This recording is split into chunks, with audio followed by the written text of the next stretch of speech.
ఈ యొక్క పునరుద్ధాన ఆరాధన కొడుకు ఆయన యొక్క ప్రేమ ద్వారా ఆకర్షింపబడి ఆయన సన్నిధికి వచ్చిన మీ అందరికీ యేసుక్రీస్తు నామంలో నా వందనాలు.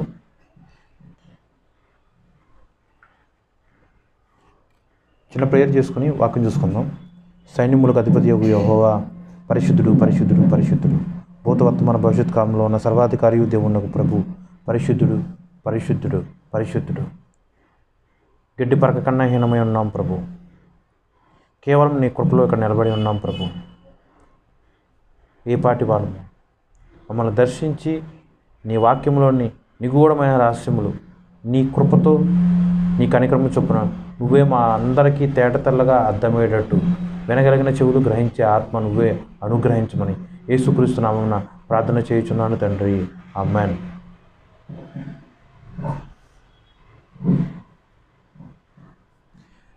ఈ యొక్క కొత్త సంవత్సరంలో రెండో ఆదివారము దేవుడి యొక్క కృపలో మన అందరినీ సజీవులుగా చేసి ఆయన యొక్క సన్నిధిని నిలబెట్టిన విధానాన్ని బట్టి దేవుడికే కోట్లాది కృతజ్ఞతాస్తుతులు. ఈ యొక్క ఆదివారం రోజు నెహమ్య గురించి మాట్లాడుకుందాం. దేవుడి యొక్క కృపలో ఈ యొక్క చర్చ్ పెట్టి 2 years అయింది. లాస్ట్ సండేతో 2 years కంప్లీట్ అయింది. ఇప్పటివరకు ఎప్పుడూ కూడా నెహమ్య గారి గురించి మాట్లాడుకున్నట్టు లేము. మేబీ 1 or 2 lines మాట్లాడాను తప్ప అంతమించి ఎప్పుడేం మాట్లాడుకోలేదు. ఈరోజు చూద్దాం దేవుడు ఎలా ఆయన గురించి మనకి చెప్తారో. నెహమ్య అని వెంటనే ఆయన పేరు చెప్పంగానే ఫస్ట్ ఆఫ్ ఆల్ గుర్తొచ్చేది ఏంటి? నెహమ్య అంటే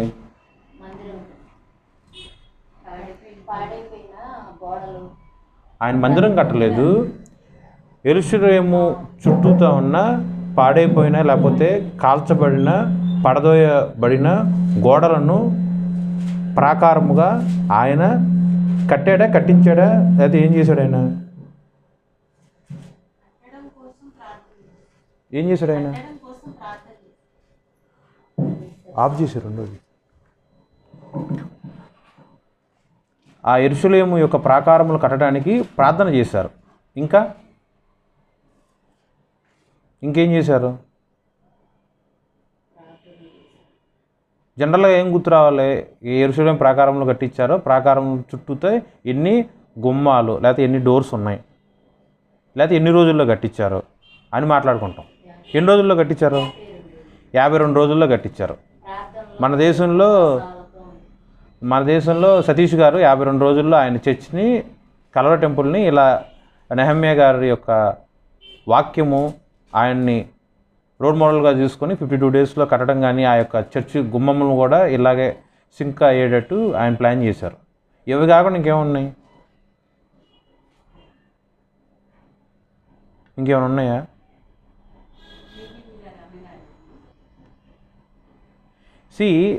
దానియేలు గారు అని పేరు చెప్పంగానే సింహాల బోను అని అందరికీ గుర్తొస్తుంది, లేకపోతే దినంలోకి 3 సార్లు ప్రార్థన చేస్తాం అని మాత్రం గుర్తొస్తుంది. కానీ ఆయనలో దేవుడికి బాగా నచ్చింది తన్ను తాను తగ్గించుకొని ప్రతిదినం దేవుడి యొక్క సన్నిధిలో కనబడేవాడు. దానియేలు గారు తన్ను తాను తగ్గించుకున్నాడు. అది దానియేలు గారి దాంట్లో ఉన్న శ్రేష్టమైన అలవాటు, బుద్ధి. అది మనందరం కూడా నేర్చుకోవాలి. అలాగే నెహమ్య గారి జీవితంలో కూడా ప్రార్థన చాలా ఇంపార్టెంట్.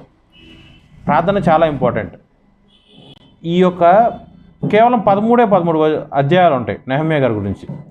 ఫస్ట్ అధ్యాయం నుంచి చూసుకున్నట్లయితే తన బ్రదర్స్ వచ్చి ఇలా చెప్తారు. యెరూషలేము యొక్క గోడలు చూడండి, 1వ అధ్యాయము 2వ వచనంలో, నా సహోదరులు ఒకడును వచ్చి చెరపెట్టబడిన శేషంలో తప్పించుకొనిన యూదులను గూర్చి యెరూషలేమును గూర్చి నేను వారిని అడుగగా, వారు చెరపట్టబడిన వారిలో శేషించిన వారు ఆ దేశంలో బహుగా శ్రమను నిందను పొందుచున్నారు, మరియు యెరూషలేము యొక్క ప్రాకారము పడద్రోయబడినది, దాని గుమ్మములను అగ్ని చేత కాల్చబడినవని నాతో చెప్పిరి. ఈ మాటలు వినినప్పుడు నేను కూర్చుండి ఏడ్చి కొన్ని దినములు దుఃఖముతో ఉపవాసం ఉండి ఆకాశమందలి దేవుని ఎదుట విజ్ఞాపన చేసి తిని. 3వ వచనంలో చూడండి, నేను చదువుతాను, మీరు చదివిందే నేను మళ్ళీ రిపీట్ చేస్తున్నాను. చూడండి, వాళ్ళ బ్రదర్స్ వచ్చి నెహమ్యా గారితో ఇలా మాట్లాడుతున్నప్పుడు కుశల ప్రశ్నలు అడుగుతున్నప్పుడు, ఎందుకంటే నెహమ్యా గారు ఉన్న ప్రదేశం వేరు, ఈ యొక్క సహోదరులు ఉన్న ప్రదేశం వేరు. వాళ్ళు ఇరువురు కలిసినప్పుడు జనరల్గా చాలా గ్యాప్ తర్వాత బ్రదర్స్ కలిస్తే కుశల ప్రశ్నలు అడుగుతారు కదా, అలాగే వీళ్ళిద్దరు ఎలా మాట్లాడుకుంటున్నారు. అలా మాట్లాడుకుంటున్నప్పుడు వాళ్ళల్లో ఉన్న బ్రదర్ ఇచ్చే సమాధానం చూడండి.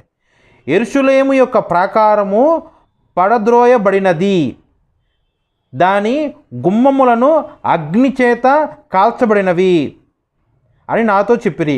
ఆ మాటలు విన్నప్పుడు నేను కూర్చుండి ఏడ్చి కొన్ని దినములు దుఃఖముతో ఉపవాసము ఉండి ఆకాశమందరి దేవుని ఎదుట విజ్ఞాపన చేసి తిని.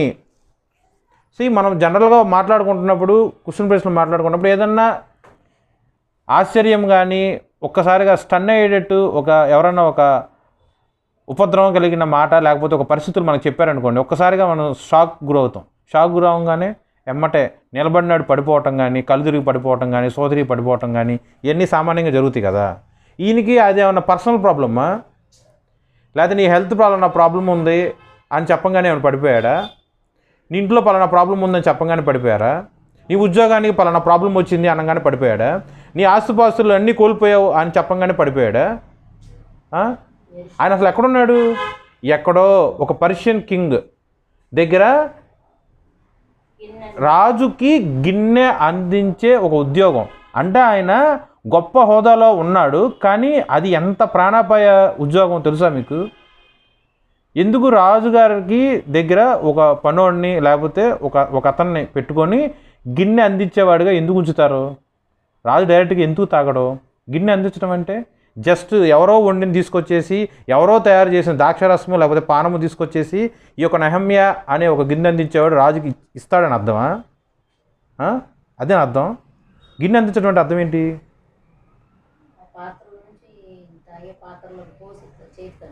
కాదు కాదు కాదు గిన్నె అందించడం అంటే ఏంటంటే సర్వ్ చేయటం కాదండి. రాజు పానం చేసే ప్రతి ఒక్క పానము ముందు నెహమ్యా పానం చేయాలి. అంటే నెహమ్యా తాగాలి.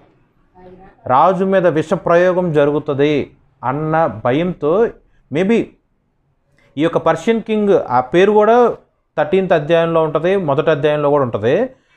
ఆ ఒక్క రాజు మాత్రమే కాదు, జనరల్గా అందరి రాజులకి ఉండే ప్రథమ భయం ఇది.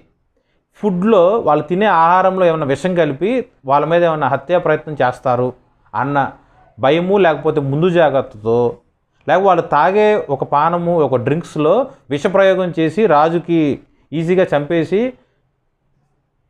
ఇలా తన రాజ్యాన్ని స్వాధీనపరుచుకోవాలని శత్రురాజుల ఆలోచిస్తారు అన్న భయముతో ఈ ప్రతి ఒక్క రాజులు ఇలా ముందుగా ప్లాన్ చేసుకొని ఒక సెక్యూర్ పర్సన్, ఎంత నమ్మకం ఉంటే ఒక వ్యక్తికి గిన్నె అందించే పదవి అనుగ్రహిస్తారు. నమ్మకం లేనివాడికి ఎవరన్నా సరే గిన్నె అందించే ఉద్యోగం ఇస్తారా? నువ్వు ఉన్నావు, నీ ఇంట్లో ఉన్న ఆస్తిపాస్తులు మొత్తం వేరే పరాయి వాడి చేతిలో పెట్టావు అనుకో, దాని అర్థం నువ్వు వాళ్ళని ఎంత నమ్మినట్టు. ఆస్తి కన్నా ఎక్కువేగా రాజుకి తన ప్రాణం. యుద్ధంలో చచ్చిపోతే వీరమరణం, అదే విషప్రయోగం చేసి చచ్చిపోతే శత్రురాజులు కుటిలత్వంగా వాడుకొని ఆలోచించుకొని చంపేసినట్టేగా. సో ఆలోచన చేయండి, ఎంత పేరుకేమనుకుంటాం, అది రాజు దగ్గర ఉన్న మంచి పొజిషన్ అనుకోవచ్చు, కానీ రాజు తినే ప్రతి ఒక్క భోజనము, రాజు పానం చేసే ప్రతి ఒక్క డ్రింక్ ముందు నెహమ్యా గారు టేస్ట్ చేయాలి. సేమ్ గ్లాస్లో తాగుతారని కాదు నా అర్థం. ప్రతిదీ టేస్ట్ చేసి నెహమ్యా బాగున్నాడా, అతనేం సోదరి పడిపోలేదుగా, అతనేం చచ్చిపోలేదుగా, సో నేను ఈ పదార్థం తినొచ్చు, సో నేను ఈ డ్రింక్ తాగొచ్చు అనే క్లారిఫికేషన్ వచ్చిన తర్వాత మాత్రమే రాజు ఆ పానమును తాగటం జరుగుతుంది. ఓకేనా? సో ఎంత ప్రమాదకరమైన ఉద్యోగం అది. ప్రతిరోజు ఎన్నిసార్లు తాగుతారో, ప్రతిరోజు ఎన్నిసార్లు తింటారో. ఆర్డినరీ మ్యానే రోజుకి 3-4 సార్లు తింటారో, ఎన్నోసార్లు తాగుతాడు. మరి మహారాజు ఎన్ని రకాల పానీయాలు ఉంటాయి, మరి అన్ని రకాల పానీయాలు నెహమ్యా గారు తాగాలగా. అంటే ప్రతిరోజు ప్రాణంతో చలగాటమే అతని ఉద్యోగం. ప్లస్ ఈయన నెహమ్యా గారు పుట్టుపూర్వత్వాలు చూసుకుంటే ఆయనేమి పర్షియన్ వంశీయుడు కాదు, అన్యత్వంలో పుట్టి అన్యత్వంలో పెరిగినోడు కాదు. ఆయన కూడా దేవుని యొక్క బిడ్డ, అంటే ఇజ్రాయెల్ వంశంలో ఉన్నవాడే. ఎలా అయితే దానియేలు గారిని బందీగా తీసుకెళ్లి బబులోను దేశంలో వేశారో, అట్లాగే నెహమ్యా గారు కూడా ఒక బందీగా రాజు దగ్గర అలా స్లేవ్ పొజిషన్లో ఉంటూ గిన్నె అందించే ఒక నమ్మకస్తుడిగా ఉద్యోగం చేస్తాడు. ఓకే, గిన్నె అందించడం అంటే ఒక సామాన్య విషయం కాదు, చాలా ప్రమాదంతో కూడి ఉన్న పని. ఇవన్నీ చేస్తున్నారు కదా. తనకి సొంత కష్టం బట్టి ఆయన దుఃఖపడలా. తన యొక్క శరీరము, తన ఉద్యోగము, తన ఆస్తిపాస్తులు పోతున్నాయి అని కుటుంబంలో ఉన్న భార్య బిడ్డల గురించి పలానా కష్టం వచ్చిందని చెప్పి ఆ యొక్క టెన్షన్తో తనేం ఉపవాసం ఉండలా, తనేం ఏడవలా. తన ప్రార్థన, తన కోసం తను ప్రార్థన చేసుకోవాలా. యెరూషలేములో ఉన్న తన సహోదరులు వచ్చి కుశలప్రశ్నల గురించి మాట్లాడుకుంటున్నప్పుడు, యెరూషలేము యొక్క ప్రాకారములు పడదోయబడినది, ఆల్రెడీ పడిపోయినాయి వేరే వాళ్ళ ద్వారా. యెరూషలేము యొక్క గుమ్మములు అగ్ని చేత కాల్చబడినవి. ఆ మాటలు వినంగానే తాను షాక్ గురయ్యాడు. షాక్ గురైన వెంటనే ఒక్కసారిగా పడిపోవటం, నిలబడినాడు పడిపోవటం అంటే కూర్చుండి ఏడ్చి, అన్నీ అండర్లైన్ చేసుకోండి, ఏడవటం. తన సొంత పని కోసం ఆయనే ఏడవల. ఒకరోజు కాదు, తన కలిగిన దుఃఖం గురించి, బాధ గురించి తను ప్రేయర్ చేసుకుంది. కొన్ని దినములు దుఃఖముతో ఉపవాసం ఉండి. ఏమండి, రాజుకు గిన్నె అందించాలి, పానమును అందిస్తూ ఉండాలి, ఉపవాసం ఉండటం ఎంత కష్టం ఆయనకి. ఆలోచన చేయండి, ఆలోచన చేయండి. 40 రోజులు ఉపవాసాలు మీరు ఉంటారు కదండి. ఆ టైంలో పిల్లలకి ఏదన్నా, చిన్నపిల్లలు అంటే యంగ్స్టర్స్ కూడా కాదు, ఇంకా చిన్నపిల్లలు, లేకపోతే 11 సంవత్సరాలు 10 సంవత్సరాలు లోపు పిల్లలు అనుకోండి, వాళ్ళు వచ్చి అమ్మ నాకు చికెన్ తినాలనిపిస్తుంది అంటారు. ఒక తల్లిగా నువ్వు వండి పెడతావు, నువ్వు ఉపవాసం ఉన్నా నువ్వు వండి పెడతావు నీ బిడ్డల కోసం. ఉప్పు కారం సరిపోయిందో లేదో టేస్ట్ చేస్తావా? మరి నెహమ్యా గారు ఉపవాసం ఉన్నాడు, కానీ రాజు దగ్గర గిన్నె అందించే ఉద్యోగం మాత్రం మానకుండా చేశాడుగా. అంటే ఉపవాసం ఉండటం ఎంత కష్టమో ఆయన ఉన్న పరిస్థితుల్లో. ప్రతిరోజు నేను తాగాలి అని చెప్పి ఉపవాసం మానేశాడా? ఉపవాసం ఉన్నాడు. సేమ్ థింగ్, ఉద్యోగం కూడా చేశాడు, దేవుడి యొక్క పని చేశాడు, ఈ లోకంలో అతనికి అప్పగించబడిన ఆ యొక్క పని కూడా సక్సెస్ఫుల్గా చేశారు. ఎంత చక్కగా చేశారు చూసుకోండి. ఉపవాసం ఉంటూ ఆకాశమందలి దేవుని ఎదుట విజ్ఞాపన చేసి తిని. చూడండి, ఆకాశమందలి దేవుని ఎదుట ప్రార్థన చేయాల, విజ్ఞాపన చేయటం. ప్రార్థన వేరు, విజ్ఞాపన వేరు, మనం వేరు, అంగలార్చడం వేరు. విజ్ఞాపన అంటే ఒక సంథింగ్, ఒక పనిని తన హృదయం ముందు పెట్టుకొని ఒక దేవుడికి అది పదే పదే పదే పదే పదే పదే జ్ఞాపకంగా గుర్తు చేయటం. తన ఉద్యోగం కోసం గుర్తు చేశాడా? డబ్బుల కోసం గుర్తు చేశాడా? తన యొక్క ఆస్తిపాస్తులు రెట్టింపు అవ్వాలని గుర్తు చేశాడా? మరణానికి చాలా కష్టంగా ఉండే ఈ యొక్క ఉద్యోగంలో నేను ఉన్నానని చెప్పి ఆ యొక్క ప్రాణ భయంతో ఏమన్నా ప్రార్థన చేశాడా? చేయలేదుగా. నెక్స్ట్, మొదటి వచనంలో హకల్యా కుమారుడైన నెహమ్యా యొక్క చర్యలు. 25వ సంవత్సరంలో కిస్లేపు మాసమున, అది అండర్లైన్ చేసుకోండి, కిస్లేపు మాసమున నేను షూషు కోటలో ఉండగా. ఈ మాసం పేరేంటి? నెక్స్ట్ 2వ అధ్యాయంలో 1వ వచనంలో, అటు తర్వాత ఆ రాజు పేరండి అర్తహషస్తు రాజు ఏలుబడి కాలమునందు 25వ సంవత్సరంలో నీసాను మాసమునందు. ఈ రెండు కంపేర్ చేసుకోండి. రాజు ఒక్కటే, ఓకే, సంవత్సరం కూడా ఒకటే, మాసం మారింది. ఫస్ట్ వచనం ఏంటి? కిస్లేపు మాసం. 2వ అధ్యాయంలో మొదటి వచనం ఏంటి? నీసాను మాసం. ఈ రెండింటిని కంపేర్ చేసి గూగుల్ చేస్తే 2 మాసాల మధ్య 4 నెలల గ్యాప్ వచ్చింది. మామూలుగా మనకు సీజన్స్ ఉంటాయి కదా, వర్షాకాలం, ఎండాకాలం, వానాకాలం, అట్లా 4 నెలల గ్యాప్ వచ్చింది. 4 నెలల పాటు నెహమ్యా పని ఇదే. 4 నెలలు ఉన్నాడు. మరి మనం ఒక్క పూట కాదండి, ఒక 5 నిమిషాలు కానీ, ఒక అరగంట కానీ, లేకపోతే 10 నిమిషాలు కానీ మనకు సొంతంగా కలిగిన బాధ బట్టి ఏడుస్తాం, అంగలార్చుకుంటాం, కచ్చీఫులు చీరల్లో చొక్కాలు తడిసిపోయే విధంగా దుఃఖపడి ప్రార్థన చేసుకుంటాం. ఇంత ప్రార్థన చేసుకుని దేవుడు నాకు సమాధానం ఇవ్వలేదని ఎమ్మటే దేవుని అడుగుతారు. మనిషిగా ఉన్న నైజం అది, అవునా కదా? నేనున్నా అలా దుఃఖపడంగానే అబ్బా ఈరోజు బాగా దేవుడు సంధించాడు, నాకు ఎమ్మటే వర్తమానం వచ్చేసిద్ది అనుకున్న భ్రమలో ఒకప్పుడు ఉన్నా. లేదు, పర్సనల్ ప్రాబ్లంతో దుఃఖించిన తర్వాత దేవుడు బాగా దుఃఖం ఇచ్చాడు కాబట్టి ఖచ్చితంగా ఈరోజు కళ కానీ దర్శనం కానీ వర్తమానం కానీ నాకు ఖచ్చితంగా వచ్చేస్తుంది. ఇన్ కేసు నాకు రాకపోతే ఏదో ఒక దైవజనుడి ద్వారా అన్నా సరే దేవుడు నాకు తెలియజేస్తాడు అన్న ధీమాతో ధైర్యంగా ఉండేవాడు నేనున్నా.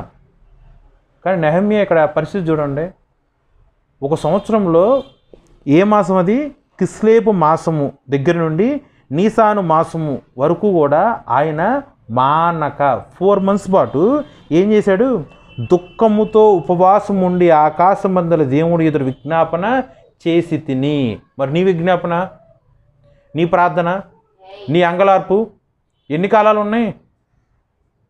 నీ అవసరం ఏదన్నా సరే, ఇహలోకమందైనా సరే పరలోకమందు ఉన్నా సరే, ఏ అవసరం బట్టైనా సరే నువ్వు ఎన్ని రోజులు ఎన్ని మాసాల వరకు విడువక మానక జీవము కలిగిన దేవుడి యొక్క సన్నిధిలో ఆకాశమందులో దేవుడి తట్టు కనులెత్తి చూస్తూ దుఃఖముతో ఉపవాసం ఉండి ప్రార్థన చేసిన సందర్భం ఏంటి? ఉన్నాయా? ఇప్పటి వరకు నీకు సమాధానం రాని ప్రశ్నలు ఏదన్నా ఉన్నా, దేవుడి దగ్గర నుంచి పర్ఫెక్ట్ ఆన్సర్ నీకు కావాలన్న ఆలోచన నీకు ఉన్నట్లయితే నెహమ్యా గారు ఏం చేశారో జ్ఞాపకం చేసుకుని ఈ యొక్క 1వ అధ్యాయము 4వ వచనంలో క్లియర్గా ఉంటుంది. జ్ఞాపకం చేసుకొని ట్రై చేసి చూడు, మరి దేవుడు సమాధానం చెప్తారు.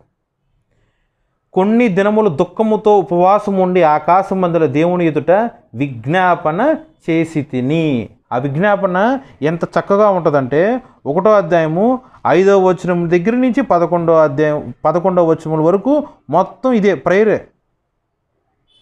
మొత్తం ప్రేయరే. ప్రేయర్ ఎందుకు రాస్తారు బైబిల్లో? ఆయన ప్రార్థన చేశాను అని రాసి ముగించేయచ్చు. లేదా 1వ అధ్యాయము 4వ వచనం లాస్ట్లో విజ్ఞాపన చేసి తిని అని రాశారు, అక్కడే ముగించేయచ్చు కదా. ఆ విజ్ఞాపన ఏంటి అనేది కూడా స్పష్టంగా రాశారు. విజ్ఞాపన ఎలా చేయాలో కూడా నీకు నాకు నేర్పించడానికే 5, 6, 7, 8, 9 వచనాలు. ఓకే, విజ్ఞాపన ఎలా చేయాలి అని దీవము కలిగిన దేవుడు విశ్వాసులుగా ఉన్న మనందరికీ కూడా నేర్పిస్తున్నారు. నెహమ్యా 1వ అధ్యాయము 5, 6, 7, 8, 9, 10 ఇవన్నీ కూడా అండర్లైన్ చేసి చదువుకొని నీ యొక్క అనుదినం ఇది దేవుడి యొక్క సన్నిధిలో మాట్లాడు, ఉచ్చరించు, పలుకు. ఓకేనా? డీటెయిల్గా ఇది తర్వాత మాట్లాడుకుందాము. నెక్స్ట్ 4 నెలలు గడిచిపోయినాయి. 4 నెలల పాటు ప్రార్థన చేస్తూనే ఉన్నాడు, దుఃఖపడుతూనే ఉన్నాడు, ఉపవాసం ఉంటూనే ఉన్నారు, ఆకాశమందుల దేవుడి వైపు విజ్ఞాపన చేస్తూనే ఉన్నారు. తన హృదయంలో కలిగిన ఆ యొక్క వేదనైనా బాధైనా సరే సెకండ్ పర్సన్కి ఎక్కడ చెప్పుకోవాలి. అదంతా బైబిల్లోనే ఉంటుంది, ఆర్టిఫిషియల్ కాదు. నేనేమి వెనకకాలం వెళ్ళి చూసి చెప్పట్లా, ఇదంతా బైబిల్లోనే ఉంటుంది. రెండో వ్యక్తికి చెప్పుకోడు నెహమ్యా. చెప్పుకోకుండా తన యొక్క ఉద్యోగ ధర్మం ప్రకారం రాజుకి గిన్నె అందిస్తూ ఉంటాడు. 2వ అధ్యాయం స్టార్టింగ్లో ఉంటుంది. అలా గిన్నె అందిస్తున్నప్పుడు రాజు అడుగుతాడు, ఇప్పటి వరకు నువ్వు ఇన్ని సంవత్సరాల పాటు, సుమారు ఇన్ని సంవత్సరాల పాటు నా దగ్గర నువ్వు ఉద్యోగం లేకపోతే పని చేస్తున్నావు. ఇప్పటి వరకు నేను ఏనాడు కూడా నీ మొహము ఇంత దుఃఖంగా లేకపోతే ఏదో ఆలోచిస్తున్నట్టు ఉన్నట్టు నేను ఎప్పుడు చూడలా.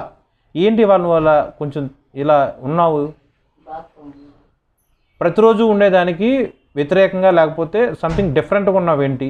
బాధగా ఉన్నావా, దుఃఖంగా ఉన్నావా, ఏమైంది నీ గురించి, ఎందుకు నీ మనోవేదనకి పలానా కారణం ఏమై ఉంది చెప్పు అని రాజే అడుగుతాడు. మరి మనకు దుఃఖం వస్తే రాజు దగ్గరికి వెళ్ళి వినతి పత్రం మనం సమర్పిస్తాం, లేకపోతే కాళ్ళ పడి బతిమలాడుకుంటాం రాజులు, అయ్యా ఇదయ్యా నా ప్రాబ్లం అని. అధికారుల దగ్గరికి వెళ్ళి అధికారుల చుట్టూ ప్రదక్షిణాలు చేస్తాం. అధికారుల దగ్గరికి వెళ్ళి అపాయింట్మెంట్ ఎప్పుడు ఇస్తాడా, 1 నిమిషమైనా 2 నిమిషాలైనా సరే అని ఎదురు కాపు కాసి కూర్చుంటారు అధికారుల కోసం. మరి ఇక్కడ నెహమ్యా ఏం చేశాడు? ప్రేయర్ చేశాడు. ప్రార్థనను బట్టి రాజు వచ్చి నెహమ్యాని అడిగాడు. నెహమ్యా వచ్చి రాజుని అడిగాడా? మనం ఏం చేస్తున్నాం? దీన్ని క్వైట్ ఆపోజిట్ చేస్తాం. దేవుని యొక్క చిత్తం ఏంటో తెలుసుకోకుండా మనమే అధికారుల చుట్టూ తిరుగుతాం, ప్రదక్షిణాల చుట్టూ తిరుగుతాం. వాళ్ళు 5 నిమిషాలు ఇచ్చినా చాలు, అధికారులతో సెల్ఫీలు దిగడానికి ఫోటోలు దిగటానికి, వాళ్ళతో షేక్ హ్యాండ్స్ అవ్వడానికి నిలబడి ఒక్క నిమిషం మాట్లాడినా చాలు, అది గొప్ప ఆధిక్యతగా ఫీల్ అవుతారు. కానీ నెహెమ్యా యొక్క గ్రంథంలో 1 నుంచి 13 అధ్యాయాల పాటు ఏనాడైనా సరే, ఒక్క చోటైనా సరే నేను రాజు గిన్నె అందిస్తున్నానని అతను చేసే పని గురించి గొప్పగా ఒక్క చోట కూడా మాట్లాడుకోడు. దానియేలు గారు కూడా అంతే. ఆ యొక్క దేశం మొత్తానికి కూడా మహారాజు మహారాణి తర్వాత పొజిషన్లో దానియేలు గారు ఉంటారు. ఓకే, తనకు కలిగిన లోకానుసారంగా ఉన్న ఆ యొక్క ఆధిక్యతను బట్టి ఏనాడు దానియేలు గారు కూడా గొప్పగా మాట్లాడుకోడు. యోసేపు గారు ఈజిప్ట్ దేశానికి ప్రైమ్ మినిస్టర్ అంటారు. తనకు కలిగిన ఆ యొక్క ఆధిక్యతను బట్టి ఏనాడైనా గొప్పగా మాట్లాడుకున్నాడా? నా ప్రజలు చచ్చిపోకుండా ఉండటానికి, ఆహార కొలతతో చచ్చిపోకుండా ఉండటానికి దేవుడు నన్ను ముందుగా ఇక్కడికి పంపించాడు అని చెప్పి యోసేపు గారు టెస్టిమనీ ఇస్తారు. మనుషులు అలా మాట్లాడుతున్నాం, నా ఉద్యోగం, స్థితిగతులు, ఆస్తిపాస్తులు, సంపాదన బట్టి గొప్పలు చెప్పుకుంటూ మాట్లాడుకుంటారు. కానీ దేవుని యొక్క బిడ్డలో, ఈ లోకంలో ఏ స్థితి బట్టైనా సరే దేవుని యొక్క బిడ్డలో గొప్ప కలిగి మాట్లాడరు. తన్ను తాను తగ్గించుకొని ఏమై ఉన్నానో అది కేవలం దేవుని కృపై ఉన్నది అని ఆ ఘనత సమస్తము తీసుకెళ్ళి దేవుడికి ఇస్తాడు. ఓకే, కమింగ్ బ్యాక్ నెహెమ్యా గారి గురించి. తను ప్రార్థన చేసుకుంటూ దేవుడి యొక్క సన్నిధిలో విజ్ఞాపన మొర సమర్పించిన తర్వాత 4 నెలల పాటు చేస్తూనే ఉంటాడు. రాజే వచ్చి అడుగుతాడు, ఏంటి నెహెమ్యా ఎలా ఉన్నావు, ఏదన్నా ప్రాబ్లమా, ఏదన్నా కొరత, లేదన్నా ఏమైనా అవసరమా, నేను చేయగలిగింది ఏమైనా ఉంటే చెప్పు అన్నట్టు నెహెమ్యా అడిగితే ఏం బదులిస్తాడు? సార్, నా జీతం సరిపోట్లా, హైక్ ఇవ్వండి. మీరు ఇచ్చిన షెల్టర్, రాజగృహంలో నాకు పలానా షెల్టర్ ఇచ్చారు, ఆ రూమ్ బాగాలేదు, పెద్ద రూమ్ ఇవ్వండి. నా కుటుంబంలో పలానా అవసరం ఉంది, అది తీర్చండి. నా డ్రెస్సులు బాగాలేదు, కొత్త బట్టలు ఇవ్వండి. వెండి బంగారాలు కొనుక్కోవాలి, కథ డబ్బులు ఇవ్వండి. ఇలాంటివి ఏమని అడిగాడండి? ఇహలోక సంబంధమైన ఏ ఆస్తిపాస్తులు, ఏ అవసరం కోసం అడగలేదు. నా పితరులను పాతిపెట్టిన ఆ యొక్క ప్రదేశము, ఇజ్రాయెల్ వంశంలో శ్రేష్ఠులు గొప్పవాళ్ళైన దావీదు గారిని తీసుకున్న, సొలొమోను గారు తీసుకున్న, అబ్రహాం కాలం దగ్గర నుంచి తీసుకున్న వాళ్ళందరినీ కూడా పాతి పెట్టబడిన ఆ యొక్క ఊరిలో, ఆ యొక్క యెరూషలేము ఇలా గోడలు కూల్చబడి ఉన్నవి, వాటి యొక్క గుమ్మములు అగ్ని చేత కాల్చబడి ఉన్నవి. నాకు బాధగా ఉంది, మీ ఇష్టమైతే నాకు కొంచెం టైం ఇవ్వండి, దాన్ని బట్టి నేను వెళ్ళి అవన్నీ రీకన్స్ట్రక్ట్ చేస్తాను, రిపేర్స్ చేస్తాను అని చెప్పి ఒక మనవిలాగా చెప్పుకుంటాడు. చెప్పినప్పుడు రాజు ఏమంటాడు? నువ్వు నమ్మకస్తుడివి, నా దగ్గర గిన్నె అందిస్తున్నావు, నువ్వు కనుక వెళ్ళిపోతే నాకు గిన్నె అందించేవాడు ఇలా ప్రాణాపాయ స్థితిలో కలిగిన ఉద్యోగం ఇంకెవరు చేస్తారో అలాంటి కన్స్టెంట్స్ చెప్పి నెహెమ్యాని ఆపేశాడా? ఆపలా. క్వశ్చన్ అడుగుతారు మహారాణి, మహారాజు, నువ్వు వెళ్తానికి ఎన్ని రోజులు పడుతుంది, నువ్వు రావడానికి ఎన్ని రోజులు పడుతుంది, మొత్తం ఎన్ని రోజులు అక్కడ ఉంటావు, నువ్వు ఏదన్నా నీకేమన్నా ఆర్థికంగా కానీ సామాన్లు ప్రకారం అంటే చెక్క, కలప వగేరా వగేరా వగేరా కన్స్ట్రక్షన్ అంటున్నావు కదా, కన్స్ట్రక్షన్ చేయడానికి కావాల్సిన ఎటువంటి మెటీరియల్స్ అన్నా నీకేమైనా కావాలా అని మహారాజు మహారాణి అడగంగానే నేను ప్లాన్ చేసుకొని వచ్చి మీకు క్లియర్గా చెప్తాను నాకేమేమి అవసరం ఉన్నాయో అని నెహెమ్యా గారు చెప్పలా. అడగంగానే బదులిచ్చాడు, నా యొక్క ప్రయాణం 2 రోజులు పడుతుంది, ఆ గోడలు కట్టబడటానికి ఇంత సిమెంట్, ఉదాహరణ చెబుతున్నానండి, ఇన్ని రాళ్ళు, ఇంత కర్ర, ఇంత ఇనుము, ఇంత వెండి, ఇంత గొల్లాలో సంథింగ్ మొత్తం కావాల్సిన పరికరాలు అవ్వచ్చు, మెటీరియల్ అవ్వచ్చు, ప్రతిదీ క్లియర్గా చెప్తాడు. అంటే ముందుగా అన్నీ తన యొక్క మనసులో ప్రీప్లాన్డ్గా ఇంత అవసరం అవుద్ది, ఇంత ఖర్చు అవుద్ది, ఇంత టైం పడుతుంది, ఇంత మెటీరియల్ కావాలి, ఇంత ఇనుము కావాలి, డోర్స్ కట్టడానికి ఇంత చెక్క కావాలి, ఇత్తడి గొల్లాలు సంథింగ్ ఇవన్నీ అతను ప్లాన్ చేసుకున్నాడా లేదా? అంటే అతని ఆలోచనలో, అతని దృష్టి మనస్సు మొత్తం యెరూషలేము చుట్టూతా తిరుగుతూనే ఉందా లేదా? మహారాణి మహారాజు అడగంగా వెంటనే సమాధానం చెప్పారా? చెప్పంగానే ఎలా అయితే ఎస్తేరు మహారాజు దగ్గర కృప పొందిన స్త్రీగా ఉండి, దయ పొందిన స్త్రీగా ఉండి, తన యొక్క మనోవాంఛ దేవుడి యొక్క కృపలో ఎలా అయితే తీర్చబడిందో, నెహెమ్యా గారు కూడా అంతే. అలాగే దానియేలు గారు కూడా అంతే. దానియేలు గారు తీసుకున్న స్లేవే, అంటే బందీ పరదేశంలో. ఎస్తేరు గారిని తీసుకున్నా సరే పరదేశంలో మహారాణి పేరుకి మాత్రమే మహారాణి, కానీ తన యొక్క జాతి పేరు కూడా చెప్పొద్దని ఆయన ఒక కజిన్ బ్రదర్ చెప్తాడు. కానీ పరాయి దేశంలో మహారాజుకి భార్యగానే ఉంటుందిగా. ఓకే, అలాగే నెహెమ్యా గారు కూడా చూడండి, విశ్వాసే కానీ వేరే దేశంలో ఒక బందీగా ఉన్నాడుగా. వీళ్ళందరూ ఎలాంటి భక్తి కనబరిచారు? నేను స్లేవుని, దేవుడు నన్ను బందీ చేసి పరాయి దేశంలో పడేశాడు అని చెప్పి దుఃఖకాంతులై తను శపించుకుంటూ దేవుని యొక్క సమ్ముఖంలో కనపడకుండా దాక్కొని బతుకుతున్నారా? దేవుని యొక్క చిత్తం లేనిదే ఈ తలలో నుంచి వెంట్రుక సైతం రాలి నిలబడదు. నువ్వు నీ దేశంలో మహారాజుగా ఉన్నా, ఒక ఆర్డినరీ పర్సన్గా ఉన్నా, పరాయి దేశంలో నీకు ఆధిక్యత కలిగజేసే పొజిషన్లో నువ్వు ఉన్నా, పరాయి దేశంలో నువ్వు బందీగా చెరసాల పాలు అయ్యే స్థితిలో నువ్వు ఉన్నా కూడా ఏ కారణం లేకుండా ఏ కష్టమైన సంతోషమైన బాధ అయినా ఉపద్రవమైన ఎటువంటి పరిస్థితులైనా సరే, అది మంచి అవ్వచ్చు చెడు అవ్వచ్చు, ఏదైనా దేవుని యొక్క చిత్తం లేనిదే నీ జీవితంలో జరగదు. ఓకేనా? సంతోషం కలిగితే దేవునికి స్తోత్రం, ఇది దేవుడు భలే జరిగించారు. అదే బాధ కలిగితే ఇది జీవన చిత్తం కాకుండా నా జీవితంలో పలానా శ్రమ వచ్చింది అని అనుకుంటమే ఒక తప్పు. ఓకే, సో మహారాజు మహారాణి అడుగుతారు, నెహెమ్యా గారు ఆన్సర్ ఇస్తారు. దాన్ని బట్టి సరే బయలుదేరమంటారు. బయలుదేరమనగానే ఎమ్మటే బయలుదేరతారా? నాకు ఇలా కావాలి, నాకు ఇలా డాక్యుమెంట్స్ అంటే రాజముద్ర కలిగిన తాకీదులు మీరు ఇవ్వండి, దాన్ని బట్టి నా యొక్క ప్రయాణంలో నది దాటడానికి ఆ తాకీదులు పనికొస్తాయి, నాకు కొంచెం మ్యాన్ పవర్ ఇవ్వండి. నేను ఒక్కడిని వెళ్తే ఆల్రెడీ అది యుద్ధం చేసే కదా, యెరూషలేము యొక్క ప్రాకారములు పడగొట్టేసింది. మరి ఇతని మీద దాడి చేసిన, యుద్ధానికి దిగిలిన అన్నీ జాగ్రత్తగా ఆలోచించుకొని మ్యాన్ పవర్ అడిగాడు. రాజముద్ర కలిగిన పత్రములను అడిగాడు. పలానా మన రాజ్యంలో మీకు సంబంధించిన ఆస్తిగా ఉన్న పలానా అడవుల్లో పలానా మానులు అంటే టేక్ అవ్వచ్చు, పలానా చెట్టు చెక్క ఏదన్నా అవ్వచ్చు, ఇవన్నీ కూడా ఆ యొక్క గోడలు కట్టడానికి ఉపయోగపడతాయి. సో ఆ అడవిలో ఆ యొక్క మానుని చెక్కని నేను తీసుకోవడానికి తాకీదులు ఇవ్వండి, నది దాటడానికి తాకీదులు ఇవ్వండి, పలానా కన్స్ట్రక్ట్ చేయడానికి పలానా మెటీరియల్ కావాలి, దాని నిమిత్తం తాకీదులు ఇవ్వండి. పక్కా ప్లాన్. ఈ 4 నెలల పాటు ఆయన యొక్క ప్రార్థన ఎలా ఉంది, 4 నెలల పాటు యెరూషలేము యొక్క ప్రాకారములు కట్టడానికి ఎంతగా ఆలోచిస్తూ ఒక రఫ్ స్కెచ్ ప్రకారము ఇంత చెక్క ఇంత మెటీరియల్ అవసరం, ఆ చెక్క పలానా అడవిలో నుంచి ఇలా వస్తుంది, ఆ ఇనుము పలానా రాజు యొక్క గృహంలో రాజు యొక్క ఖజానాలో నుంచి ఇలా తీసుకోవచ్చు, ఆ ఇత్తడి ఇలా తీసుకోవచ్చు, ఆ బంగారం ఇలా తీసుకోవచ్చు, మీ ఖజానాలో నుంచి ఇవ్వండి అని చెప్పి రాజుకి ఎంత చక్కగా మనవి చేశాడు. దేవుడి యొక్క కృపలో, దేవుడి యొక్క దయలో రాజు యొక్క హృదయాన్ని దేవుడు మార్చి అడిని అన్నీ పొందుకొని ప్రయాణమే వెళ్ళారా లేరా? మనమే అడుగుతాం అధికారుల దగ్గరికి వెళ్ళి, సార్ ఇది అని రిక్వెస్ట్ మాత్రమే మనం ప్లేస్ చేస్తాం. అధికారుల దగ్గరికి వెళ్ళి ఇలా నాకు ఇంత వెండి ఇవ్వండి, ఇంత అధికారం ఇవ్వండి, ఇంత బలం ఇవ్వండి, ఇంత డబ్బులు ఇవ్వండి, ఇంత బట్టలు ఇవ్వండి అని ఎప్పుడన్నా అధికారులు మనం అడుగుతామా? మన నెహెమ్యా గారు ఎలా అడిగారండి? ఆఫ్టర్ ఆల్ గిందె ఎంత ఇచ్చేవాడివి, మన ఖజానాలో ఉన్న ఇంత విలువైన వస్తువులు నువ్వు తీసుకెళ్తానికి ఏమన్నా లీవ్ కావాలా? లీవ్ తీసుకొని వెళ్ళిపో, నీ కలిగిన ఆస్తి బట్టి నువ్వు కట్టుకో నీ గోడని, అంతేగాని మన ఖజానాలో తీసుకెళ్తావా అని అడుగుతారా అనరా?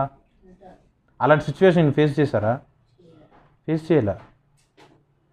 4 నెలల ప్రార్థనలో ఆయన ఎంతగా దేవుడి దగ్గర విచారం చేసి ఏమేం కావాలో మొత్తం కూడా సమకూర్చుకోవటానికి, పైగా చూడండి ఆ సమకూర్చుకునే ఆ యొక్క మెటీరియల్స్ మొత్తం కూడా విశ్వాసుల దగ్గర కాదు,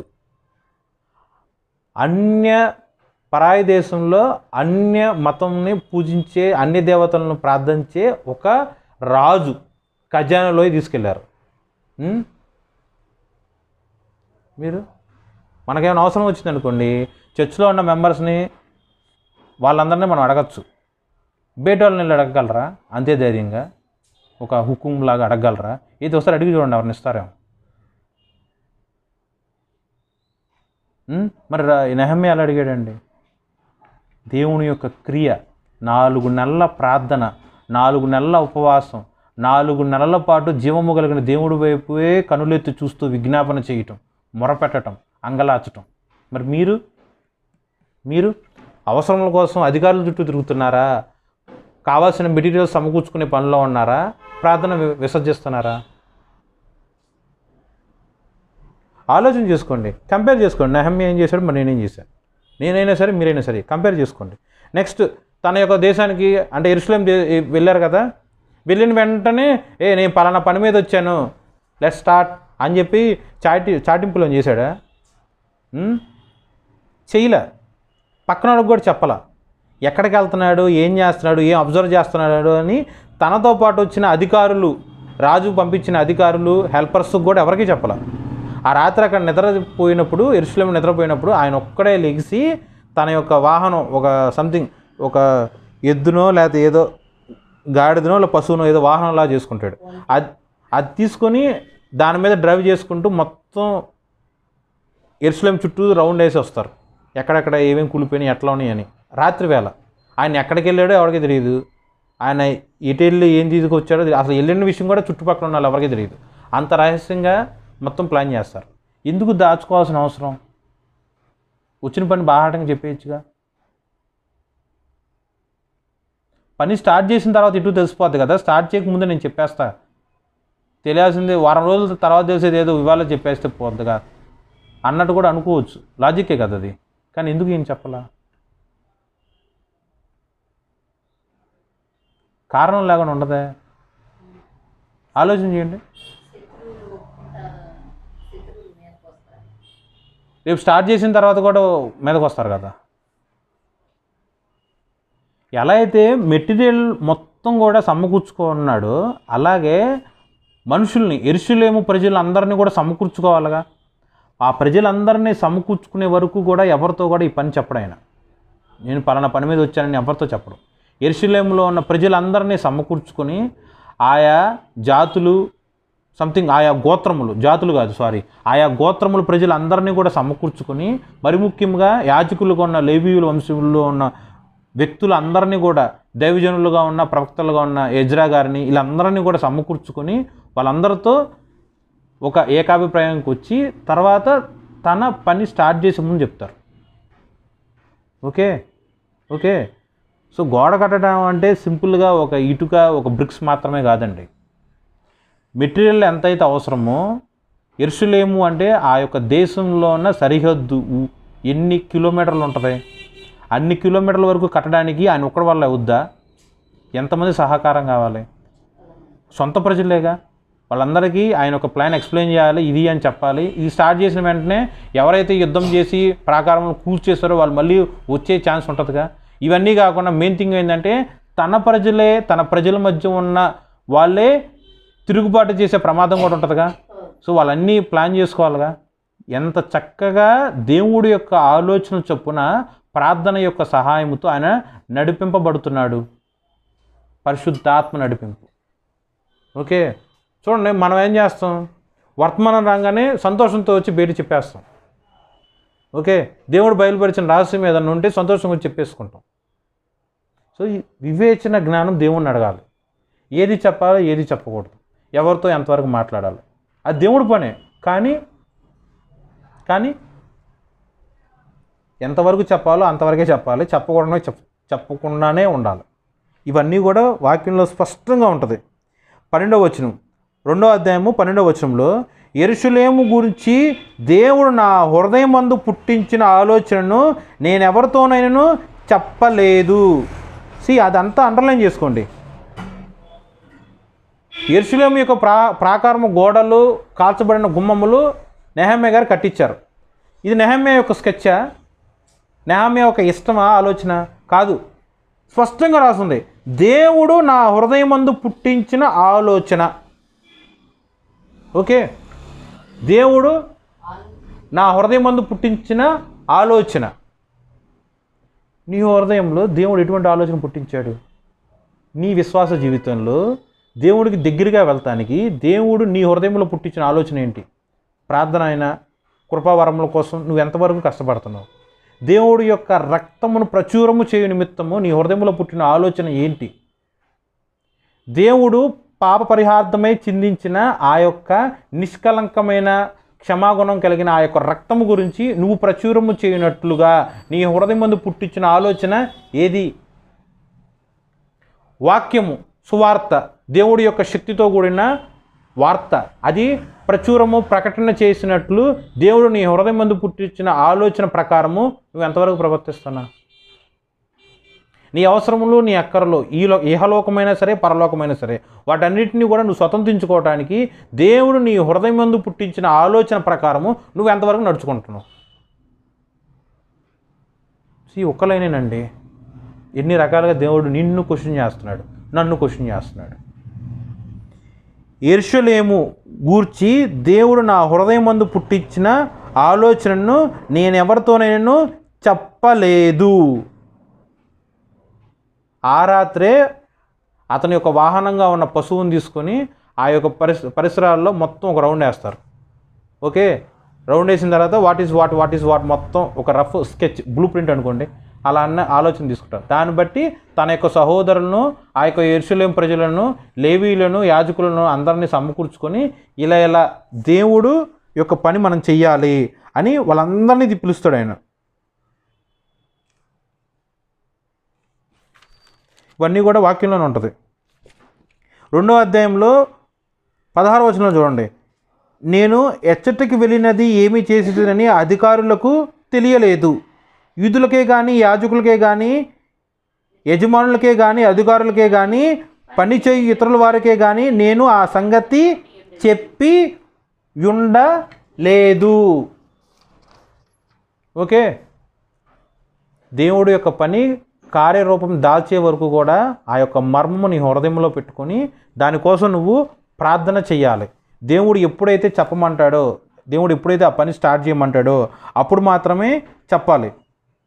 అది చూడండి, అదంతా 2వ అధ్యాయంలోనే ఉంటుంది. 12వ అధ్యాయంలో స్పష్టంగా రాస్తుంది చెప్పలేదు. 16వ వచనంలో స్పష్టంగా రాస్తుంది ఎవరికి చెప్పి ఉండలేదు. 18వ అధ్యాయం నుంచి చెప్తారు, 18వ వచనం నుంచి చెప్తారు, నాకు సహాయము చేయు దేవుని కరుణా హస్తమును గూర్చియు రాజు నాకు సెలవిచ్చిన మాటలన్నీ నేను వారితో చెప్పి తిని, మనము కట్టుటకు పూనుకొందము రండని చెప్పి ఈ మంచి కార్యము చేయుటకై బలము తెచ్చుకొనిరి. ఓకేనా? ఇక్కడ కూడా జాగ్రత్తగా ఆలోచన చేయండి. మనందరం కట్టుకున్నాం, ఈ యొక్క గోడ కట్టాలి, కూల్చివేసిన ఆ యొక్క గోడను తిరిగి మనం కట్టాలి, కాల్చివేయబడిన ఆ గుమ్మలు మనం తిరిగి మనం లేపాలి, కట్టాలని చెప్పి నెహమ్యా తనందర తాను చెప్పాడా, లేక ప్రజల చేత తిరిగి అదే తన మనసులో ఉన్న ఆలోచనను ప్రజల చేత తిరిగి తెప్పించుకునేట్టు చెప్పించుకున్నాడా?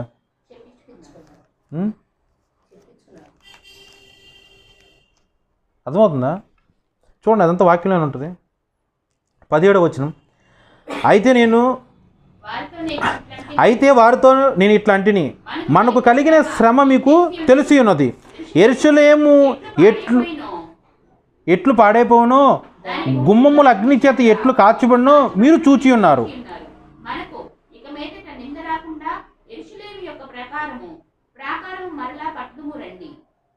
చదవండి.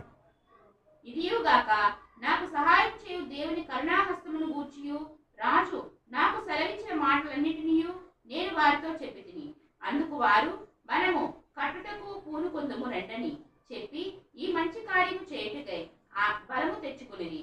అయితే హెరోనీయుడైన సర్బనుడును, అమ్మోనీయుడైన దాసుడగు టోబియు అనువాడును, అరబీయుడైన గేషమును ఆ మాట విన్నప్పుడు మమ్మను హేళన చేసి మా పని తృణీకరించి మీరు చేయు పని ఏమిటి, రాజు మీద తిరుగుబాటు చేయుదురా అని చెప్పిరి.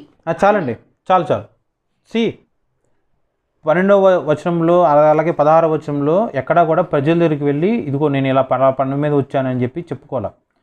అంతా రెడీ అయిన తర్వాత ఏ క్షణానైతే దేవుడి యొక్క పని మొదలు పెట్టాల్సిన వచ్చిందో ఆ క్షణమునందు ఆయన చెప్పే పద్ధతి చూడండి ఎలా ఉందో. రండి లెగిసి ఇలా గుమ్మం కట్టేద్దాం అని డైరెక్ట్గా చెప్పేశారా? ప్రాకారం కట్టేద్దాం అని డైరెక్ట్గా చెప్పేశారా? చెప్పలా. ఎలా చెప్పారంటే, మనకి శ్రమ వచ్చింది. ఆ శ్రమ ఏంటి?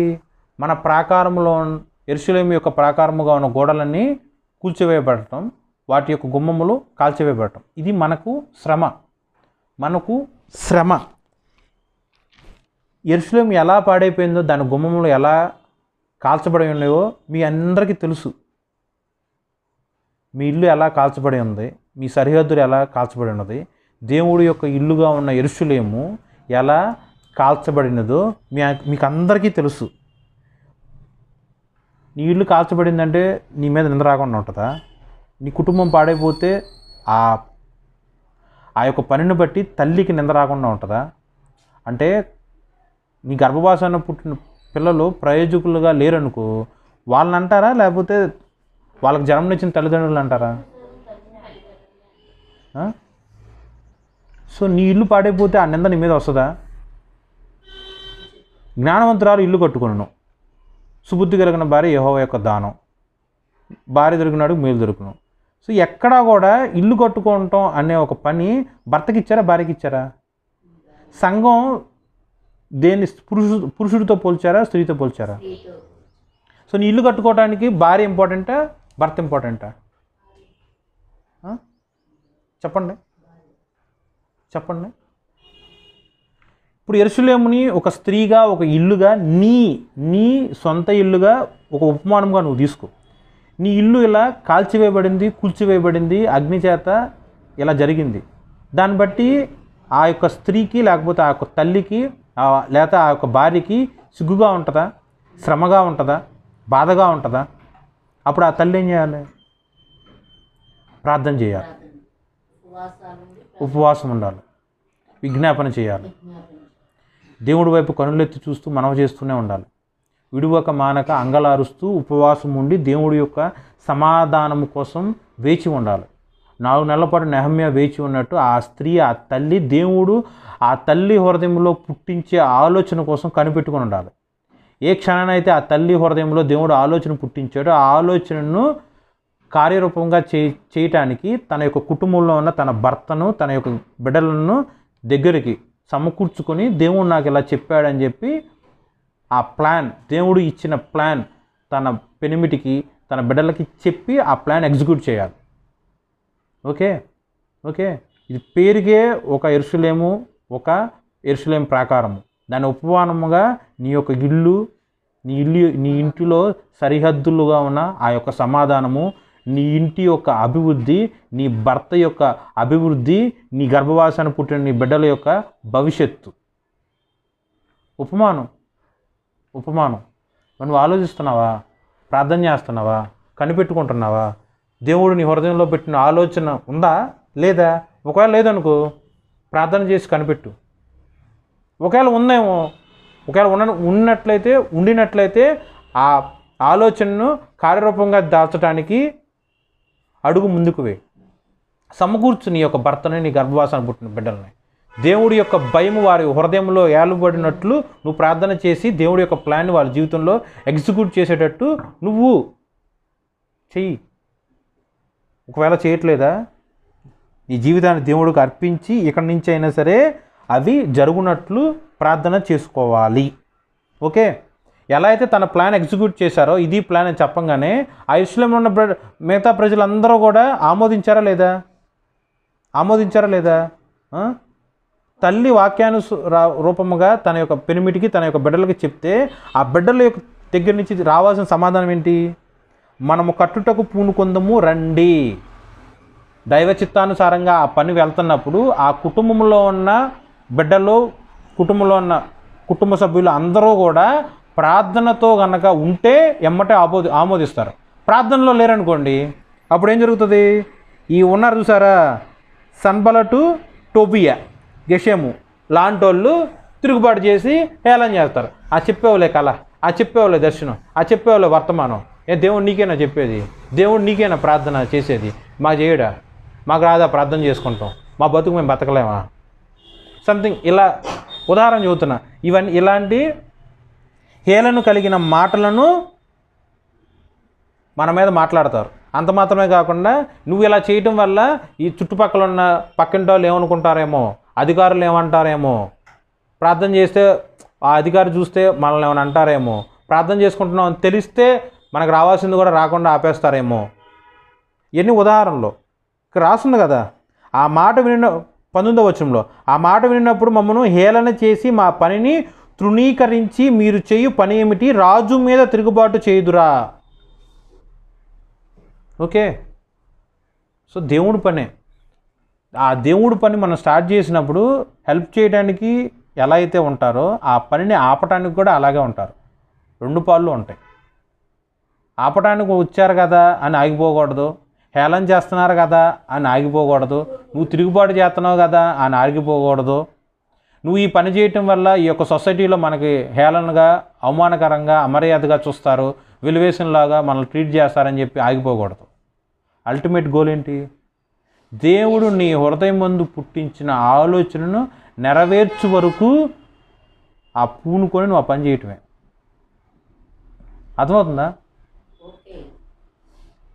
ఎన్నెన్ని పనులు నెహమ్యా గారు దాటుకుంటూ ఎన్నెన్ని కష్టాలు దాటుకుంటూ వెళ్ళారు. సంహవ్ ఆయన పని స్టార్ట్ చేశారు. స్టార్ట్ చేసిన తర్వాత స్టార్ట్ చేయక మునిపే ఇదిగో నేను పలానా స్టార్ట్ చేస్తున్నాను అనగానే సన్బలటు, టోబియా, గెషెను వీళ్ళందరూ తిరుగుబాటు చేసి హేళనగా మాట్లాడారు కదా. స్టార్ట్ చేసిన తర్వాత సైలెంట్గా ఉంటారా? ఒకసారి కాదు, 2 సార్లు కాదు. ఈ యొక్క 13 అధ్యాయాల్లో స్పష్టంగా రాసి ఉంటుంది. ఒకానొక సందర్భంలో మనం సంధి చేసుకొని మాట్లాడుకుందాం రా పలానా ప్రదేశానికి అంటే అని యెరూషలేము బయట, యెరూషలేము వెలుపల ఉన్న ప్రదేశానికి పిలుస్తారు నెహమ్యాని. దేవుడి దగ్గర విచారం చేసి వెళ్ళడు, నేను రానంటాడు. సరే రావా, ఓకే సరే ఓ పని చేద్దాం, యెరూషలేములో ఉన్న దేవుని యొక్క ఆలయంలో మనం కూర్చొని మాట్లాడుకుందాం రా అని చెప్పి ఒక సందర్భంలో మళ్ళీ పిలుస్తారు నెహమ్యాని. నేను గోడ కట్టించేవాడిని, నేను ప్రాకారం కట్టించేవాడిని అని చెప్పి తాను హెచ్చిపోకుండా దేవుడి యొక్క ఆలయంలో ప్రవేశించడానికి కూడా నాకు ఎటువంటి అర్హత లేదు, దేవుడి యొక్క ఆలయంలో ప్రవేశించడానికి ఆ కాలమునందు ప్రవక్తలకు, లేవీయులకు, యాజకులకు మాత్రమే అర్హత ఉందో తప్ప నేను ఒక సర్వసాధారణమైన క్రీస్తు యొక్క విశ్వాసిని. సో నేను ఆ ఆలయంలో నేను ప్రవేశించలేను, సో నేను రాను. నెక్స్ట్ ఇంకోటి, నీకు ఇంత అధికారం ఇస్తాం, నీకు ఇంత డబ్బులు ఇస్తాం అని లాబియింగ్ అంటే లంచం అలాంటి ఎర్ర చూపించి ఆ యొక్క ప్రాకారం కట్టకుండా ఉండటానికి, మధ్యలో ఆపేయడానికి మళ్ళీ ఇంకో రకంగా ప్లాన్ వేస్తారు. అయినా కూడా అక్కడ కూడా దొరకడు.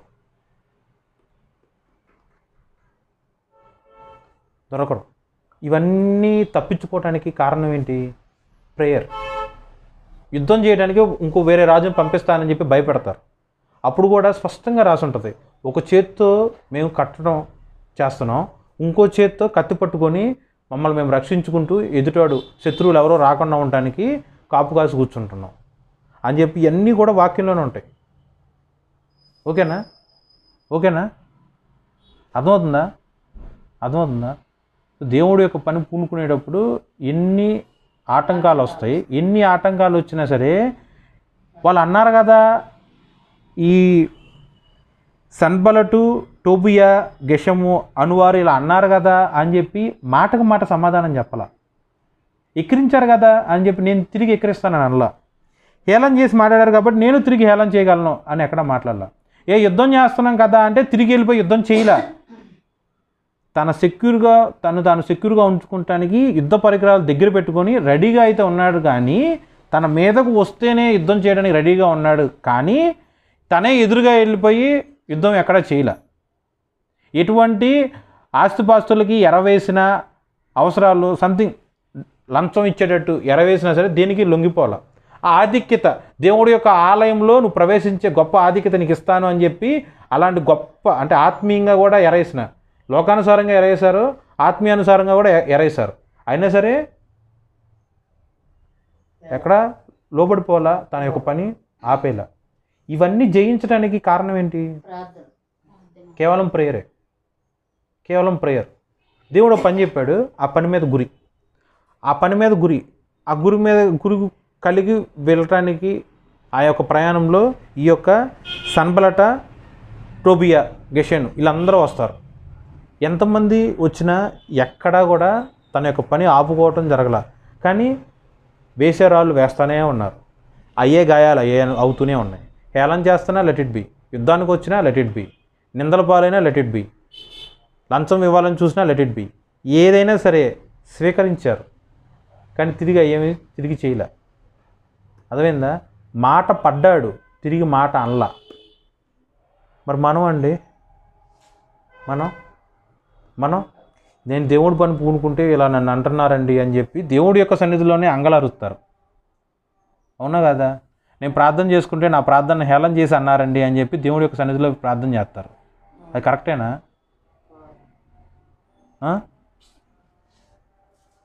దేవుడి యొక్క ఉనికి, దేవుడి యొక్క ఆత్మ కలిగి ఉన్న నువ్వు ఏది ఆత్మానుసారంగా ఉండే నడిపింపు, ఏది వాక్యానికి ఆత్మకి వ్యతిరేకంగా ఉన్న నడిపింపు అన్న వివేచన దేవునికి అనుగ్రహించినప్పుడు దేవుడు లేని పని ఏదైతే ఉందో అది తెలిసి చేస్తే నీ హృదయంలో ఉన్న పరిశుద్ధాత్మ దేవుడు దుఃఖపడ్డా. నీ మాట వినకపోతే నీ బిడ్డను బట్టి నీ మాట వినకపోతే నీ బిడ్డను బట్టి నువ్వు బాధపడుతున్నావు, భర్తను బట్టి బాధపడతావు. మరి నిన్ను రక్షించిన తన రక్తము ఇచ్చి రక్షించిన దేవుడు నిన్ను బట్టి బాధపడ్డా. ఆలోచన చేయండి. కేవలము నెహమ్యా అంటే యెరూషలేము యొక్క ప్రాకారములు కట్టించిన వాడు మాత్రమే కాదు, ప్రార్థన ఆత్మ కలిగిన వాడు, దేవుడితో ఎప్పుడు ప్రార్థన చేస్తూ దేవుడి యొక్క ఆలోచన ప్రకారము నడిపింపబడినవాడు.